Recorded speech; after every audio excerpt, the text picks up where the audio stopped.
Nizzy. And in this video, you guys, we're going to be breaking down the upcoming NBA free agency. And we're going to go through some of the Raptors' needs after the post-draft there. Obviously, we go ahead with that fourth pick and take a point forward in Scotty Barnes. I think he's going to be a phenomenal fit with our team. I think he's going to be a great addition to that bench mob in this upcoming season. He looks like an NBA-ready player just with his body shape and the style of game that he plays. He fits the Raptors system very well. So I'm super excited to have that guy on our team. Obviously, NBA free agency is starting up next week, you guys. Now that the draft is over, we kind of have a better look at the needs that we need to fill, some of the slots we need to fill on our team. Obviously, we're still looking for a starting center. Got to fill that starting center role for our team here. We'll have to see what happens with Kyle Lowry's future. Obviously, now it's a possibility that he does stay with Toronto, being the fact that we did not draft a point guard with the 4th overall pick. A lot of people thought we were going to go and take Jalen Suggs. Obviously, that didn't happen. We went with a point forward instead and Scotty Barnes, which I think he's going to be a better fit for the team anyways.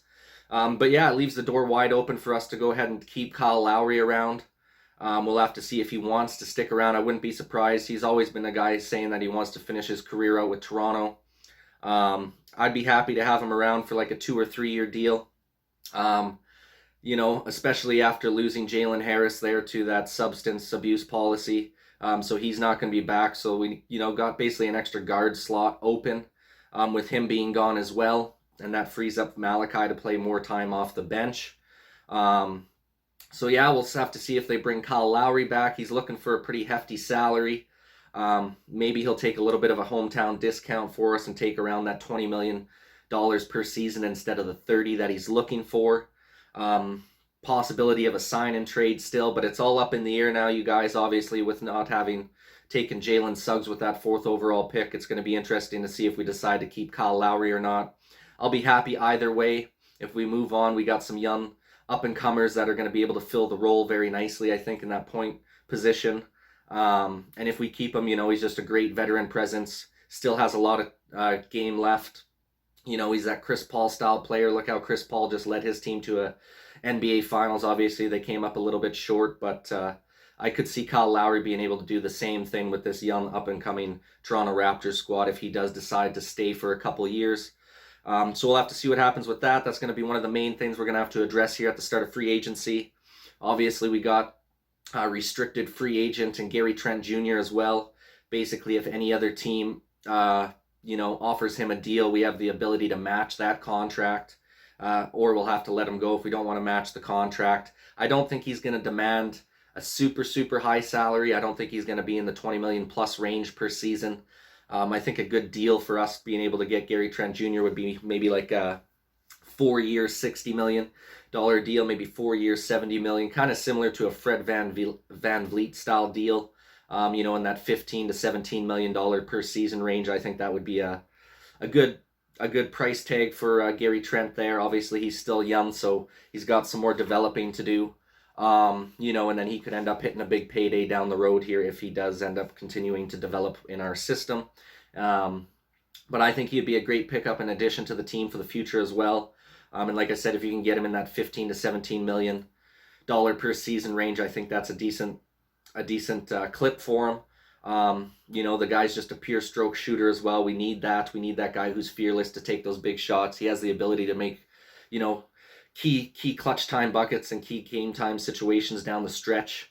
So I'd love to see us get Gary Trent Jr. back on board for a few seasons here.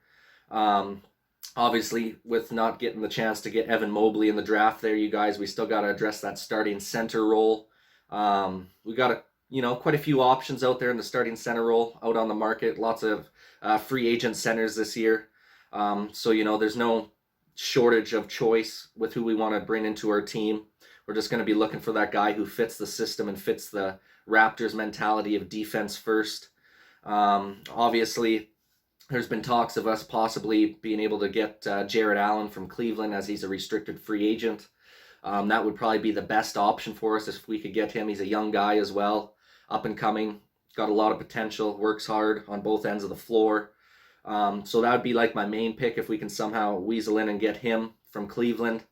A couple other notable free agent centers out there that I think would be a great fit with the Raptors. Obviously, homegrown talent, Kelly Olynyk He had a phenomenal time in Houston last year where he really stepped it up, was almost averaging a triple-double while he finished the rest of the season off with Houston there. I think he could be a nice addition to our team. He's got the ability to stretch the four at that 5 slot there because he can bang home the 3 ball at a nice clip. Got some nice moves inside. He can pass very well, plays hard. Canadian guy, obviously would love to play for the Raptors, so I think Kelly Olynyk would be a nice addition to the team as well. Obviously, we'll have to see what his price tag is. I think he's going to be commanding a pretty hefty salary. But maybe, you know, if the Raptors give him an opportunity, he might be willing to settle for a little bit less. Maybe that 20 million per season range around there. But I think he would be a really nice addition to the team. And then if you had to go a little bit, say a tier below, you know, Kelly and Jared Allen, just say you couldn't get those guys, I think, you know, a guy like Bismack Biyombo or Khem Birch would be a great fit as well. Obviously, these guys aren't like a bona fide superstar center or anything like that. But they're just gritty, grimy, hardworking guys. They're kind of like those old school centers. They don't really stretch the floor too much, but they get lots of rebounds for you. They can finish around the rack. They're good in the pick and roll. High energy guys. Good people, good teammates. So either if, you know, Biyombo or Khem Birch, I'd be happy to have either of those guys as well. And obviously, you know, they're not going to command as high of a salary either. You could get them for a decent price out on the market. Obviously, you guys remember Biyombo from back in the day was just that high energy guy. You know, he fit really well with the Raptors. He hasn't been the same guy since he left the Raptors, as like a lot of players aren't, right? Because we just have such a good developmental system. You know, and we really take pride in, you know, making our players better and making them feel comfortable being in Toronto and playing for the Raptors. So I could see Khem Birch or Biyombo being a really nice fit for us. You know, and then obviously having everyone else back healthy and ready to roll.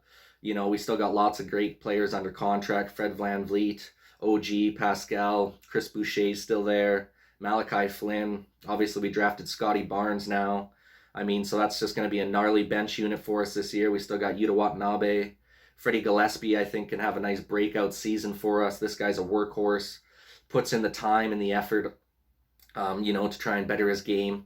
I was really impressed with what I seen from him late last season when we ended up picking him up. You know, and then we got a couple other guys who are going to kind of be on that back end, you know, fighting, scrapping for some bench minutes in Bembry and Paul Watson. You know, those guys got potential as well to have some nice moments for you throughout the season. A couple guys I think we need to cut, you guys, that we need to cut for, get a little bit of salary cap back, and I just don't think they're worth the money, is Aaron Baines and Rodney Hood. They're both under contract next season. I believe they pushed back the date for the guaranteed money back to August 3rd now, which is the day after the start of free agency. So I think what the plan was for the Raptors there is to kind of see what happens on the first day of free agency, see what kind of holes we can fill. And if we're able to fill enough holes and the positions of need on our team, I could definitely see us cutting both of those guys. I think Aaron Baines is almost a guaranteed cut. Rodney Hood might be kept just because he does have that little more of veteran experience at the wing position there. You know, he can shoot the 3 ball pretty nicely. He just has been unfortunately unhealthy the last couple of seasons, dealing with lots of injury. So we'll have to see what happens with that. But I think if we were able to pick up a couple nice key role players in free agency and get a nice starting center, I would definitely expect us to cut both of those guys. But at the end of the day, you guys, I'm loving the look of this team going into the new season. Lots of opportunity out there in free agency for us. I think we're one of the better destinations for a lot of free agents out there, obviously with our developmental program and just the character of our team. You know, the Toronto Raptors are becoming one of those teams where people actually want to go to and they want to play there because they got that right mindset, that right mentality for winning. They're a defense first organization as well. So, you know, we're going to be looking for guys who, you know, take pride in playing a hard-nosed defensive style of game. So we'll have to see what happens, you guys. I'm excited for the start of free agency here. Like I said, I'd love to see us get Jared Allen possibly, if that's something that can happen. You know, wouldn't even be upset at all if we got to keep Kyle Lowry for a couple more years here. Obviously, with not drafting the point guard Jalen Suggs there, we could probably use Kyle Lowry's skill set out on the floor there, and he's just a bona fide leader. Mr. Raptor, you can call him Mr. Toronto, Mr. Canada, whatever you want to call this guy. You know, he is a staple in the community. The greatest Raptor of all time, hands down. Will only continue to cement his legacy if he does stay with the Raptors. And how epic would that be if we were able to just go, you know, put together a phenomenal season over the next couple of years. and bring home one more championship with Kyle Lowry at the helm there. So anyways, you guys, let me know what you think in the comments section down below. Who do you think we should go after in free agency? Who are some of the centers you guys would like to see us sign? Do you think we should keep Gary Trent Jr.? Should we cut Aaron Baines? Should we cut Rodney Hood? In my personal opinion, I think we should. Like I said, you guys, drop a comment in the comment section down below. Would love to get your guys' opinion on our situation here going into free agency. And once again, you guys, I appreciate all the support and you guys taking the time out of your day to watch these videos on my channel. Please go ahead and like this video. Subscribe if you so choose to the channel, you guys. And this is Nizzy with Nizzy Sports Chat signing off.